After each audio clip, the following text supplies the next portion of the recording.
sayang merbah di pohon cemara. Assalamualaikum mulanya kata, saya sembah pembuka bicara. Assalamualaikum warahmatullahi wabarakatuh. Saya Sakinah Elena binti Jafrosli dan saya Nur Alia binti Mazman. Kami dari unit BMMB2 dan merupakan kumpulan yang kedua iaitu Pantera. Kami akan membentangkan tentang pemikiran yang terdapat dalam buku kecil kami yang bertajuk Kisah Dalam Laut.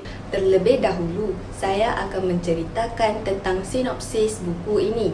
Cerita ini mengisahkan tentang hidupan laut yang hidup pentingkan diri dan tidak bersatu padu. Pada suatu hari, kejadian yang tidak dijangka berlaku pada 2 ekor binatang yang bersahabat baik, iaitu seekor penyu dan seekor tapak Sulaiman. Kejadian itu telah menyebabkan terjalinnya kesepakatan antara haiwan-haiwan lain di dalam laut. Akhirnya, mereka semua hidup bersatu padu dan saling mengisafi diri mereka. Beralih kita kepada tema buku kecil. Tema buku kecil ini ialah semangat Espedico. Espedico merupakan perkataan yang berasal dari Perancis yang membawa maksud semangat kumpulan atau sikap kerjasama dalam satu kumpulan. Terdapat banyak situasi yang menunjukkan sikap kerjasama antara haiwan-haiwan di dalam buku ini. Contohnya, kerjasama antara Nyunyu dan Goli yang mencari jalan untuk menyelamatkan Tommy. Seterusnya, kerjasama Nyunyu dengan haiwan-haiwan lain untuk melarikan diri dari Gua Emas. Akhir sekali, kerjasama Nyunyu, Tommy dan juga Goli untuk menyelamatkan Tamtam daripada runtuhan Gua Emas kesayangannya.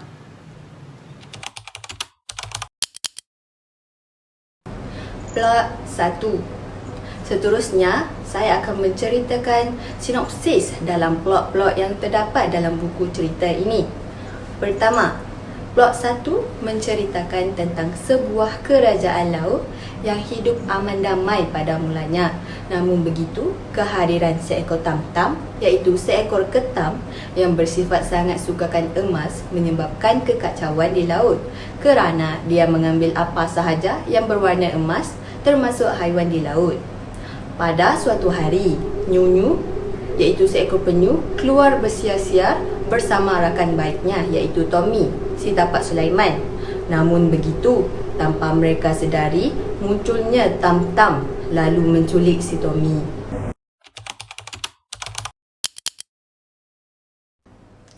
Plot 2. Nyunyu yang berada di samping Tamtam ketika Tommy diculik tidak sempat mengejar Tamtam. Kemudian, Nyunyu ingin meminta pertolongan dari ikan emas kerana rumah ikan emas iaitu Goli yang berada berdekatan. Pada mulanya, Goli enggan menolong si Nyunyu. Namun begitu, setelah dia menyedari bahawa mangsa yang telah diculik itu ialah Tommy, lalu dia bersetuju untuk menolong si Tommy kerana ikan emas telah terhutang budi dengan si Tommy. Kemudian, mereka merancang strategi untuk menyelamatkan si Tommy.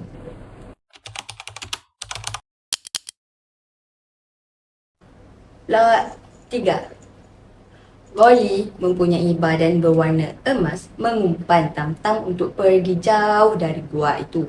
Setelah Tamtam termakan dengan umpan yang dilakukan, Nyunyu bergegas masuk ke dalam gua untuk menyelamatkan si Tommy. Namun, bukan hanya Tommy yang diculik. Obor-obor dan juga kuda laut turut menjadi mangsa si Tamtam. Tanpa berfikir panjang, Nyunyu dengan cepat menyelamatkan mangsa. Semasa Nyunyu membawa mangsa keluar dari gua, malangnya Tamtam yang berada jauh dari gua itu ternampak tindakan Nyunyu lalu mengejar Nyunyu sepantas boleh. Plot keempat mengisahkan Tamtam yang tamak itu tidak menghiraukan lagi Nyunyu dan kawan-kawannya melarikan diri lagi. Dia lebih mementingkan hartanya. Dia mahu melihat sama ada hartanya dicuri oleh Nyunyu atau tidak. Namun, hasratnya itu tidak tercapai kerana berlaku gegaran yang amat kuat di gua emas itu. Kemudian, Tamtam ditimpa batu kerana guanya itu runtuh. Dia menjerit meminta tolong. Nyunyu dan kawan-kawannya yang terdengar suara Tamtam pun berpatah balik untuk menyelamatkan Tamtam. Mereka bekerjasama mengalihkan batu yang menghempap Tamtam. Plot kelima pula mengisahkan tentang Tantam yang sedih dan sayu melihat guanya yang telah runtuh. Dia tidak dapat menyelamatkan emas-emas yang dikumpul. Goli mendekati Tantam dan menasihatinya untuk tidak mengulangi kesalahan tersebut. Minat Tantam perlulah berpada-pada kerana tindakan menculik haiwan laut lain adalah salah dan tindakan itu boleh membuat dia dibenci oleh haiwan lain. Tantam yang menyedari kesalahannya itu meminta maaf dan berdamai dengan haiwan yang lain. Sejak hari itu, bukan sahaja Tantam yang berubah, malah haiwan lain seperti Goli yang pentingkan diri juga membuang sikap-sikap negatif mereka. Mereka pun hidup dengan aman dan bersatu padu.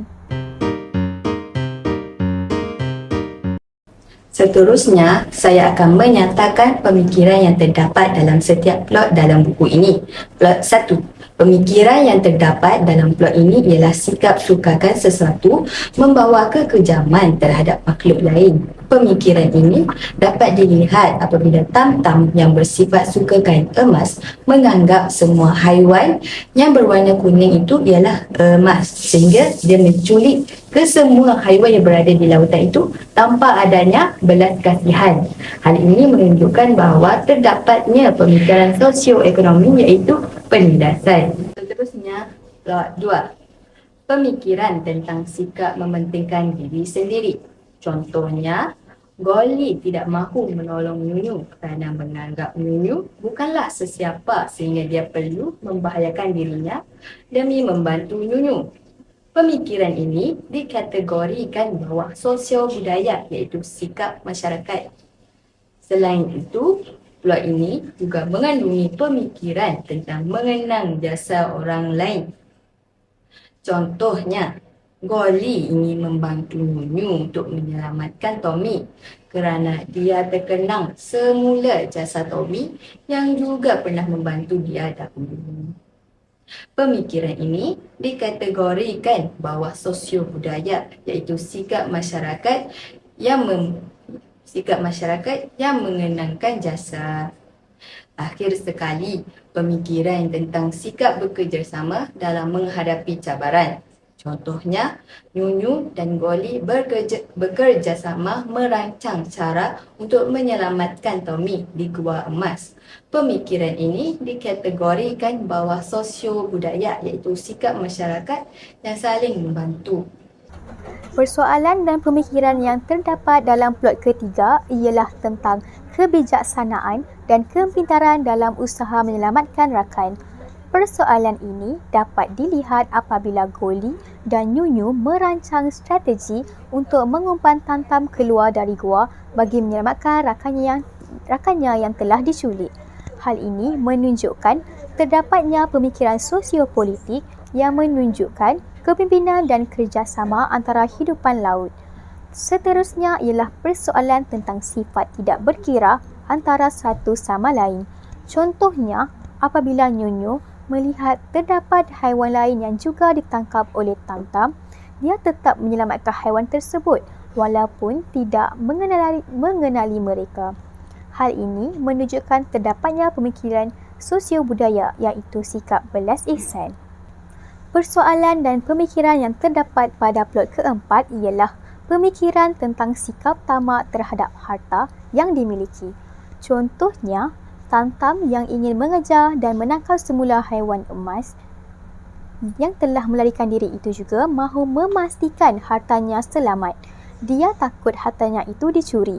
Pemikiran ini dikategorikan sebagai pemikiran sosio-budaya iaitu dari aspek sikap masyarakat. Seterusnya, pemikiran tentang tolong-menolong sesama masyarakat apabila ditimpa musibah. Contohnya, Nyunyu bergegas untuk menyelamatkan dan memberi pertolongan terhadap Tantam yang kesakitan ditimpa batu. Hal tersebut berlaku akibat gegaran yang kuat sehingga menyebabkan guanya itu runtuh. Pemikiran ini dikategorikan sebagai pemikiran sosio-budaya iaitu dari aspek moral. Akhir sekali, pemikiran tentang semangat kerjasama antara pasukan. Sebagai contoh, Nyunyu dan rakan-rakan bersama-sama berpatah balik ke Gua Emas dan bekerjasama untuk menyelamatkan Tam-Tam yang ditimpa batu. Pemikiran ini dikategorikan sebagai pemikiran sosio-budaya iaitu dari aspek moral.